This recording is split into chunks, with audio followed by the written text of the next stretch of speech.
Hello दोस्तों, आप सभी का स्वागत है हमारे NHB कंपटीशन क्लासेस में। जैसा कि आप जानते हैं कि हमने कल आसियान संगठन को स्टार्ट किया था और आसियान में हमने म्यांमार को लगभग कंप्लीट कर लिया था। अब आगे हम देश पढ़ेंगे आपका थाईलैंड, जो कि उस स्टार्ट करने से पहले हम आपको बता देते हैं कि प्रीवियस क्लासेस में जो आपकी हमारे NHB competition classes YouTube channel पर आपका प्रीवियस जो क्लासेस हैं सार्क संगठन से संबंधित लगभग 8 देश हैं आपके, वो आप लोग उसको प्रीवियस क्लास ज़रूर देखें, तभी आपको आगे का समझ में आएगा। ठीक है, 8 हमने देश कंप्लीट कर दी हैं, आगे हम 11 देश आसियान के लगभग हमने एक कंप्लीट कर लिया है आपका म्यांमार। आज हम पढ़ेंगे थाईलैंड। चलिए स्टार्ट करते हैं।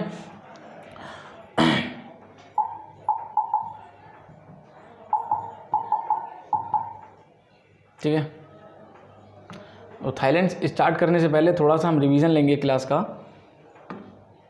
कल जो हमने देश पढ़े थे आसियान के, ठीक है, यहाँ पर हमने मैप लगा दिया है। आसियान जो देश हैं उसमें आपके 11 देश हैं टोटल। पहले 10 थे, आपका नया देश कौन सा बढ़ गया है? ठीक है, कौन सा बढ़ गया है? तो तिमोर ईस्ट बढ़ गया है। जैसा कि आप देख रहे हैं सामने, हम स्टार्टिंग से आपको बता देते हैं, एक बार फिर से रिवीजन करते हैं। आपका पहला देश कौन सा हो गया? ये म्यांमार। कौन सा हो गया? म्यांमार। ठीक है, उसके बाद आपका हो गया थाईलैंड। ये थाईलैंड हो गया। बात समझ में आ रही कि नहीं आ रही है? उसके बाद पीले कलर से थाईलैंड है, लाल कलर से आपका ये लाओस। ये लाओस हो गया। बात समझ में आ रही कि नहीं आ रही है? पिंक कलर से आपका वियतनाम। उसके बाद वाइट कलर से आपका ये कंबोडिया दिख रहा है बीच में, ये कंबोडिया हो गया, कंबोडिया। उसके बाद नीचे आ जाइए आपका मलेशिया। ये मलेशिया इधर है थोड़ा, और थोड़ा आपका इधर। बात समझ में आएगी? इसी मलेशिया में 2 देश टूट गए। तो पहला आपका सिंगापुर और दूसरा आपका ये हो गया ब्रूनेई। बात समझ में आई कि नहीं आई? ब्रूनेई। क्लियर? उसके बाद आ जाइए नीचे, ये आपका बड़ा सा दिख रहा होगा आपको इंडोनेशिया। ये बड़ा सा आपका इंडोनेशिया हो गया। बात समझ में आई कि नहीं आई? ये इंडोनेशिया हो गया। ठीक है, उसके बाद ये आपका हो गया फिलीपींस। ये फिलीपींस हो गया। ठीक है, समझ में आ रहा है कि नहीं आ रहा है? तो आपका Myanmar, Thailand, Laos, Cambodia, Vietnam. समझ में आया कि नहीं है? नंबरिंग से Myanmar, Thailand, Laos, Cambodia, Vietnam, 5 हो गए। उसके बाद नीचे आ जाइए मलेशिया, 6ठे number Malaysia, Singapore, Brunei, Indonesia, Vietnam, और 11वां आपका नीचे तिमोर लिस्ट है, तिमोर लिस्ट। बात समझ में आई कि नहीं आई? स्क्रीनशॉट ले लीजिए आप। उम्मीद करते हैं आप लोगों ने एटलस ख़रीदा होगा। अब लोग पूछेंगे एटलस होता क्या है? बहुत बच्चों का क्वेश्चन आया था, ऑफलाइन भी आया था कि सर एटलस क्या होता है। तो आपका group of map is known as Atlas.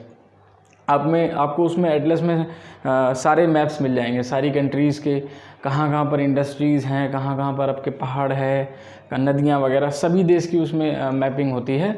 उसको हम एटलस कहते हैं। आप लोग उसको ख़रीद लीजिए, बहुत ज़्यादा हेल्पफुल रहेगा। अगर मैं यहाँ पर आपको कुछ भी मैप, जैसे यहाँ पर अब ये साउथ ईस्ट एशिया का हमने मैप लगा के रखा हुआ है, तो आप लोग उसमें सिर्फ साउथ ईस्ट आपको ढूंढना है, वहीं उसी पेज नंबर पे आना है। अब जैसे मैं यहाँ पर उसको इंटीग्रेट करूँगा किसी भी देश को, आप उसमें देख सकते हैं, तो आपको आसानी रहेगी। आप ज़्यादा मेहनत नहीं करनी, लिखना कम पड़ेगा आपको। बात समझ में आ रही कि नहीं आ रही? तो चलिए आप लोग ज़रूर खरीदिए उसको, और किसी भी कंपनी का खरीद सकते हैं। वैसे तो अगर हम प्रेफर आपको ऑक्सफोर्ड का करेंगे, अगर आप ऑक्सफोर्ड ना लें तो दूसरी चॉइस आपका स्टूडेंट एटलस आता है, उसको आप ले सकते हैं। वो हिंदी में भी होता है, इंग्लिश में भी होता है। चलिए आगे बढ़ते हैं। तो आपके ये 11 देश एक बार फिर से रिवीजन करेंगे। कितने देश हैं? 11 देश हैं। Myanmar, Thailand, Laos, Cambodia, Vietnam. Myanmar, Thailand, Laos, Cambodia, Vietnam. Myanmar, Thailand, Laos, Cambodia, Vietnam. बात समझ में आई कि नहीं? तो पहले नंबर पे म्यांमार हो गया, दूसरे पे थाईलैंड, तीसरे पे लाओस, चौथे पे कंबोडिया, पांचवे पे वियतनाम, फिर छठे पे आपका Malaysia, Singapore, Brunei, Indonesia, Philippines और तिमोर लेस्टे। बात समझ में आई कि नहीं आई? म्यांमार हमने पढ़ लिया था, म्यांमार की राजधानी आपकी नेपिडो है, पुराना नाम बर्मा, राजधानी रंगून। बात समझ में आई कि नहीं आई? किसी को मांडले जेल जो है अंग्रेज़ों ने बनवाया था, 1 मिनट, कहाँ पर? तो म्यांमार में। क्लियर हो रहा है कि नहीं हो रहा है? तो कुछ क्वेश्चंस हमने आपको बताया भी था और नोट भी कराए थे, आपसे स्क्रीनशॉट भी लेने के लिए कहा था। जैसा कि हमने आपको बताया था, जो भी संगठन आपका ख़त्म होगा उसके बाद आपका क्योरी चलता है लगभग 50 से 60 क्वेश्चन का, उसमें आपको आंसर्स देने पड़ते हैं। जैसे कि सार्क ख़त्म हुआ था तो हमने उसमें लगभग 40 क्वेश्चन आप लोगों को करवाए थे। चलिए आगे चलते हैं, स्टार्ट करते हैं आपका देश थाईलैंड। तो थाईलैंड की राजधानी जैसे कि हम आपको कल ही बता चुके थे, बैंकॉक है। ठीक है, थाईलैंड आपका एक पर्यटन देश है। बैंकॉक आपका जो सिटी है उसका घूमने लायक है। आपको ऐसा लगेगा कि आप फॉरेन तो है ही, खैर आप महसूस करेंगे कि आप ब्रिटेन, फ्रांस में हैं। इस टाइप का कुछ यहाँ पर इंटरफेस आपको मिलता है। उसके बाद सीमा इसकी किस किस देशों से लगती है? तो सीमा इसकी लगती है आपकी म्यांमार से लगती है, लाओस, वियतनाम, कंबोडिया और मलेशिया। बात समझ में आई कि नहीं आई? किस किस से लगती है? म्यांमार, लाओस, वियतनाम, कंबोडिया और मलेशिया। म्यांमार की राजधानी नेपिडो है, लाओस की वियंतियन, वियतनाम की हनोई, उसके बाद कंबोडिया की आपकी हो गई नोमफे और लास्ट में आपका है मलेशिया की कुआलालंपुर। क्लियर हो रहा है? राजधानियाँ भी आप क्लियर करते चलिएगा। सफ़ेद हाथियों का देश भी कहते हैं इसको, बैंकॉक को, थाईलैंड को। उसके बाद टूरिस्ट कंट्री है, इलेक्ट्रॉनिक चीज़ों के लिए फेमस है। एलईडी जो आप खरीदते हैं, एलईडी लाइट एमिटिंग डायोड, इसका फुल फॉर्म होता है लाइट एमिटिंग डायोड। ये जो एलईडी आप खरीदते हैं 15,000 16,000 की 32 इंच में, वो वहाँ पर मात्र 2,000 रुपये में आपका बन के तैयार हो जाती है। क्लियर? जो उसकी लागत आती है वो 2,000 होती है। वो टैक्स वैक्स लगता है, बाहर से आई इधर उधर, सर SGST CGST वगैरह आपने अभी टैक्सेशन अगर नहीं पढ़ा होगा तो उसमें 3 प्रकार के आपके टैक्स लगते हैं, SGST CGST और IGST। वो जब GST पढ़ाएंगे तब बताएंगे। आगे चलते हैं। पटाया शहर और फुगेट शहर जो है आपका, पटाया और फुगेट किसके लिए फेमस है? टूरिस्ट के लिए फेमस है। कहाँ के हैं? तो थाईलैंड में है। बात समझ में आएगी नहीं है? किसी को समस्या तो नहीं है? कोई दिक्कत हो तो कमेंट बॉक्स में आप लोग बता सकते हैं। क्लियर? दिक्कत तो होगी थोड़ी बहुत, हाँ। समस्याओं का आना पार्ट ऑफ लाइफ है, उनको झेल जाना आर्ट ऑफ लाइफ। क्लियर? तो समस्याएं तो आती हैं, आनी चाहिए समस्याएं थोड़ी बहुत। अगर नहीं आएंगी तो फिर आप सीखेंगे कैसे? क्लियर? तो सीखना भी ज़रूरी है और सीखने के लिए कमियों का आना ज़रूरी है, थोड़ी बहुत कमियां होनी चाहिए। बात समझ में आई कि नहीं आई? आगे चलते हैं। उसके बाद आते हैं इधर। अब देखिए ये मैप हमने थोड़ा जोग्राफिकल मैप लगाया है, ठीक है, वो पॉलिटिकल था, ये जोग्राफिकल है। तो इसमें आप लोग देख सकते हैं, पहचानिए। सबसे पहला देश आपका ये थाईलैंड हो गया, ये थाईलैंड, सॉरी ब्लैक ले लेता हूँ, ये थाईलैंड हो गया। बात समझ में आई कि नहीं आई? 1 मिनट, ये थाईलैंड है आपका, ठीक है। बात समझ में आई कि नहीं आई? ये हो गया थाईलैंड, ठीक। उसके बाद ये कंबोडिया, लाओस, वियतनाम। बात समझ में आई कि नहीं आई? कलर अलग अलग कर देता हूँ तो ज़्यादा बढ़िया रहेगा। ये आपका हो गया लाओस,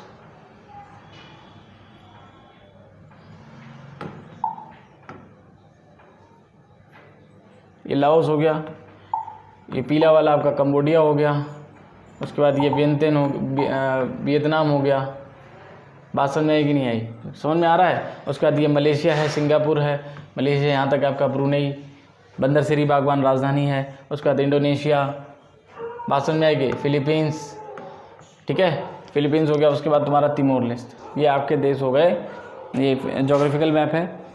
देखिए आप लोग समझ रहे होंगे कि अभी आपको सिर्फ एक माइंड सेट दिया जा रहा है कि मैपिंग होती क्या है। अभी जितने भी पहाड़ हैं, नदियां हैं, ये सारी चीज़ें हम लोग स्टेप बाय स्टेप पढ़ेंगे। अभी हम सिर्फ एक अपना माइंड सेट कर रहे हैं कि मैप होता क्या है। और मैप को आपको अगर समझ में आता है, मैप अच्छे से समझ में आ जाता है तो ज्योग्राफी आपका बहुत ईजी हो जाएगा, ठीक है। ज्योग्राफी पढ़ना बहुत ईजी हो जाएगा। समझ में आ रहा है कि नहीं आ रहा है? तो इसीलिए मैप को हम शुरू कर रहे हैं। क्लियर हो रहा है कि नहीं आ रहा? आगे चलते हैं। अब जैसे कि आपसे एग्जांपल लेते हैं, जैसे आपसे पूछेगा मलेशिया, तो कोई गधा ही होगा जो बता देगा अब अमेरिका कॉन्टिनेंट में है, साउथ अमेरिका या नॉर्थ अमेरिका। समझ में आ रहा है कि नहीं आ रहा? अब जब चीज़ों को आप पढ़ लेते हैं, अब आपको माइंड सेट है कि मलेशिया भैया साउथ ईस्ट एशिया में आता है। अब श्रीलंका साउथ ईस्ट एशिया में आता है? नहीं आता है भाई, वो उसमें आता है आपका south association for regional corporation. समझ में आया कि नहीं आया? तो माइंड सेट होता है। क्लियर? जैसे कोई पूछेगा कि पाकिस्तान, तो किस महाद्वीप में, तो एक माइंड सेट करना। क्लियर हो रहा है कि नहीं हो रहा है। आपका बंदरसेरी बागबान किस कॉन्टिनेंट में आता है, सिंगापुर, ये वगैरह वगैरह जो क्वेश्चंस हमारे बनते हैं छोटे मोटे, उनको हम कभी कभी गलत कर देते हैं, और गलत जब भी करते हैं जब हमको मैपिंग क्लियर नहीं होता है। तो मैप क्लियर होना ज़रूरी है। उसके बाद देखिए करा नहर जो है, एक करा नहर वो थाईलैंड में बनाने का प्लान बनाया था चीन ने, तो उसको स्थगित कर दिया। क्यों? क्योंकि पर्यावरण बदलाव उससे होने की संभावना थी। साइंटिस्टों ने बताया कि इससे पर्यावरण में बदलाव काफ़ी हो सकता है, इसीलिए इसको रोक दिया गया। ठीक है, करा नहर तो पूछेगा कहाँ पर बनाने की जो तैयारी थी, किसने की थी, तो चीन ने की थी। कहाँ पर? थाईलैंड में। क्लियर हो रहा है। मैकोंग रिवर, मैकोंग रिवर में आपका जो है चीन से आती है और म्यांमार, लाओस, कंबोडिया होते हुए नीचे आती है आपका थाईलैंड में। ठीक है, थाईलैंड से होते हुए आती है इन तीनों में। तो इन तीनों में विवाद रहता है पानी को लेकर। जो मेकोंग नदी है वो थाईलैंड में हल्की सी आती है, तो उसको कोई फ़र्क नहीं पड़ता, वो नहीं लड़ता है इस नदी को लेकर। ज़्यादा पानी इन तीनों देशों में आता है, तो ये तीन देश लड़ते हैं इसको लेकर। बात समझ आई कि नहीं आई? उसके बाद आपका कंबोडिया जो शहर है, इससे ज़्यादा क्वेश्चन पूछता नहीं है, आपका एक क्वेश्चन बनता है, क्योंकि वहाँ पर एक ओंकारवाट मंदिर है जो कि विष्णु भगवान का है। किसका है? विष्णु भगवान। विश्व का सबसे बड़ा मंदिर है ये विष्णु जी का, कंबोडिया में स्थित है। राजा सूर्यवर्मन ने बनवाया था। किसने बनवाया था? राजा सूर्यवर्मन ने बनवाया था इसको। ओंकारवाट का मंदिर किस भगवान को समर्पित है? तो विष्णु भगवान को समर्पित है। क्लियर हो रहा है कि नहीं हो रहा है? आगे बढ़ें। उसके बाद यहाँ पर देखिए वियतनाम हम पढ़ेंगे। वियतनाम की पृष्ठभूमि को जानना जरूरी। वियतनाम एक देश कंट्री है, आप जानते ही हैं, अभी हमने आपको बताया भी था वियतनाम की जो लोकेशन है मैप में। तो वियतनाम में क्या होता है कि लगभग यूएसए और वियतनाम के बीच 10 वर्ष युद्ध होता है। यूएसए बहुत बम गिराता है वियतनाम पे, लेकिन लास्ट में यूएसए को मात दे देता है। कौन? वियतनाम। तो लैंडलॉक कंट्री है, सॉरी लैंडलॉक कंट्री नहीं है क्योंकि इसकी सीमा लग जाती है समुद्र से। किससे लगती है? तो क्वेश्चन पूछेगा किस समुद्र से लगती है, तो आप बताएंगे क्या? अभी मैप देखा आपने, जस्ट वियतनाम के इधर है दक्षिण चीन सागर। बात समझ आएगी नहीं है? तो सीमा किससे लगेगी? दक्षिण चीन सागर से ही लगेगी ना। तो सीमा लगती है, इसका मतलब लैंडलॉक नहीं है, समुद्र से लगती है। चीन से सीमा लगती है, ध्यान रखना। फ्रेंच ईस्ट इंडिया में कितने देश आते हैं? तो फ्रेंच ईस्ट इंडिया में वियतनाम, लाओस और कंबोडिया। कितने देश आते हैं? वियतनाम, लाओस और कंबोडिया। स्क्रीनशॉट ले सकते हैं आप लोग। आगे बढ़ते हैं। जैसे कि आप लोग जानते हैं ये आपका जो मैप लगा हुआ है, एक मिनट, ये मैप जो है आपका, यहाँ पर अभी आपको सब पता चल जाएगा। वियतनाम का मैप है, ध्यान से देखिएगा, ठीक है।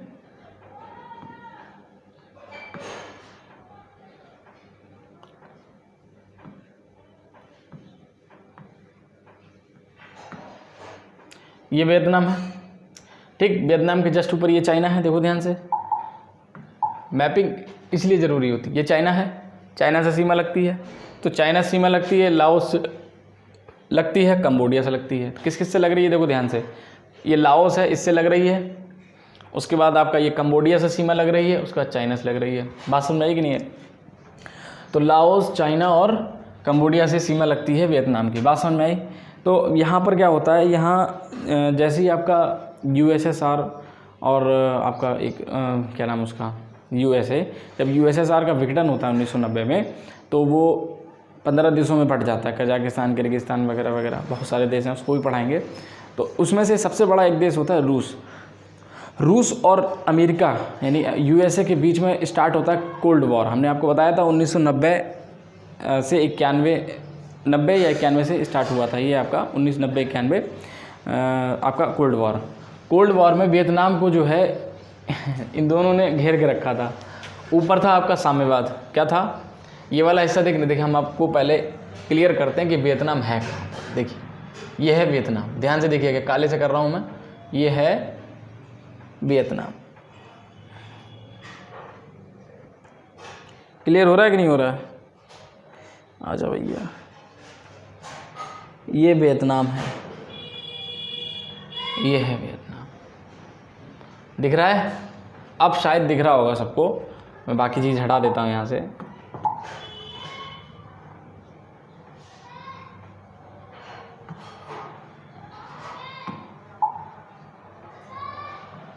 ठीक, ये वियतनाम है। वियतनाम की राजधानी यहाँ पर हनोई आपको दिख रही होगी। तो वियतनाम को 2 हिस्सों में बांट देते हैं ये दोनों लोग, ठीक है।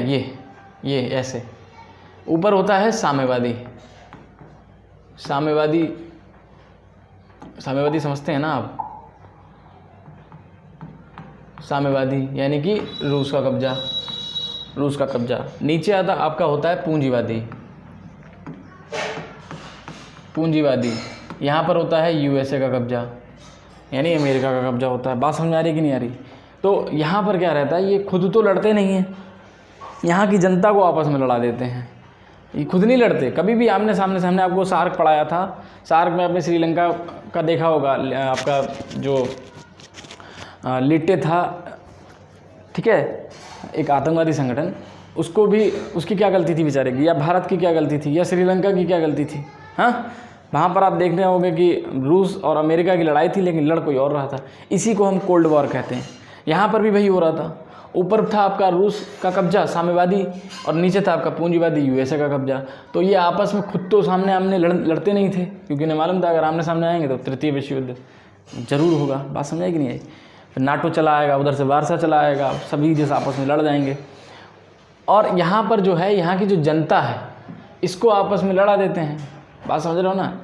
क्लियर हो रहा है? तो यहाँ के एक जिम्मेदार नागरिक कह लें आप, या नेता कह लें, हो ची मिन। कौन थे? हो ची मिन। यहाँ लिख देते हैं हम, हो ची मिन।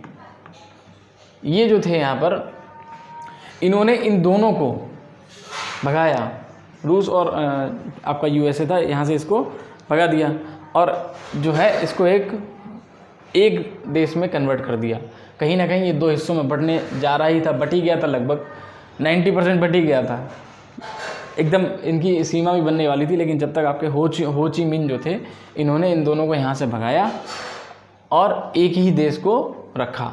इसीलिए इन्हीं के नाम पर एक शहर आपको यहाँ मिलेगा। ये देखिए, अगर आपको दिख रहा हो मैप पे, खरीद लीजिए, एटलस खरीद लीजिए अगर हमारी माने तो। जिसने खरीद लिया अच्छी बात है, जिसने नहीं खरीदा है वो ज़रूर खरीदे। देखिए, हो ची मिन। हम यहाँ पर इसको साफ़ करते हैं थोड़ा, तब आपको दिखेगा। बात समझ में आ रही कि नहीं आ रही है? ये देखिए, हो ची मिन सिटी लिखा है कि नहीं लिखा? हो ची मिन सिटी, उन्हीं के नाम पर इस शहर का नाम रख दिया गया था। जैसा कि अब टाइम की थोड़ी सी दिक्कत है, तो क्लास को यहीं पर आज रोकते हैं, और वियतनाम को हम कल यहीं से स्टार्ट करेंगे। आप लोग ऐसे ही हमारे YouTube चैनल पर जो भी प्लेलिस्ट आप देख रहे हैं, मैथ और मैथ्स की भी आती है, हिंदी की भी वीडियोस आती हैं, और करंट अफेयर्स की भी कुछ दिनों बाद स्टार्ट हो रही है। करंट अफेयर्स हम खुद पढ़ाएंगे आपको, और आपका मैपिंग चल ही रहा है, ज्योग्राफी हम आपको इसी में पढ़ाएंगे। आप क्लास लेते रहिए और हंसते रहिए, मुस्कुराते रहिए, देखते रहिए NHP कंपटीशन क्लासेस। जय हिंद।